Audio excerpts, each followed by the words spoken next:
जाएगा एंड 6,3 हो जाएगा। इस तरीके से बहुत जितने भी बन सकें।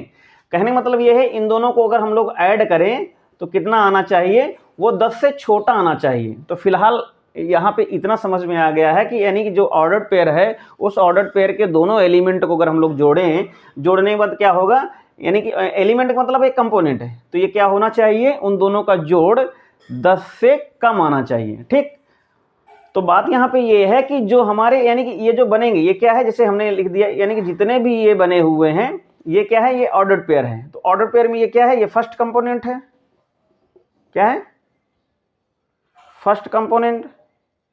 ये क्या है, सेकंड कंपोनेंट। ठीक, तो कहने का मतलब ये है कि जो फर्स्ट कंपोनेंट के जो एलिमेंट होंगे उनको हम लोग डोमेन बोलेंगे। क्या बोलेंगे, ये क्या है, ये डोमेन बनेगा।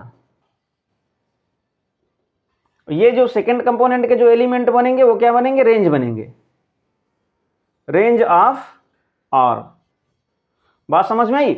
तो यहां से अगर हम लोग डोमेन लिखें, domain of R is equal to कितना होगा, वो हो जाएगा 1, 2, 3, 6 and so on.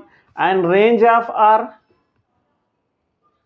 Range of R जो होगी वो क्या होगी, 8, 5, 8, 6, 5, 3, इस तरीके से। यानी बात समझ में आ गई होगी। ठीक है, तो कहने का मतलब ये है कि अगर कोई भी रिलेशन दिया है तो उस रिलेशन के एलिमेंट कैसे होंगे, वो ऑर्डर्ड पेयर के होंगे, यानी ए कामा बी फॉर्म के होंगे, या ए कामा बी फॉर्म के होंगे, पी कामा क्यू फॉर्म के होंगे।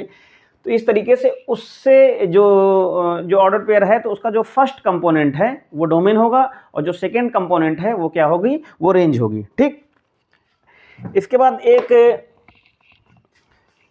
एक टर्म है आइडेंटिटी रिलेशन। आइडेंटिटी रिलेशन क्या होती है, आइडेंटिटी रिलेशन क्या होगा, आइडेंटिटी रिलेशन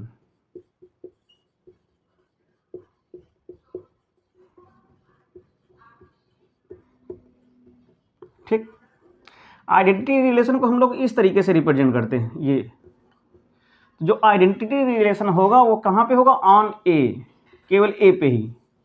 ठीक, जो उसके एलिमेंट जो होंगे वो क्या होंगे, आई ए के जो एलिमेंट होंगे, कहने मतलब ये है ए कामा ए। ठीक, बिलोंग्स टू मतलब आई ए मतलब है कि रिलेट कर रहा है। ठीक है, इसका मतलब ये है कि ए कामा ए फॉर्म के ही होंगे। जैसे कि मैं यहाँ पे एक सेट लेता हूँ कि एक मैंने